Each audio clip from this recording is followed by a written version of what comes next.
سلام علیکم. بابا ساعت چنده؟ ساعت بذار نگاه کنم 10 دقیقه. مطمئنی شما؟ بسته؟ بله مطمئنه. چی بگم والا، بذار ساعتمو تنظیم کنم. بذار نگهدار. سلامت. من فکر میکنه من دیوانم. الکی باز خودش یه چیزی گفت.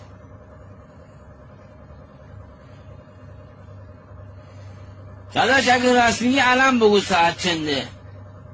من صبحی ساعتمو با تو تنظیم کردم، الان بگو ببینم. چی میگی تو؟ بایستا 7 ربع الان. دقیقا الان 7 ربع. از کجا میفهمی تو؟ کار نداره که.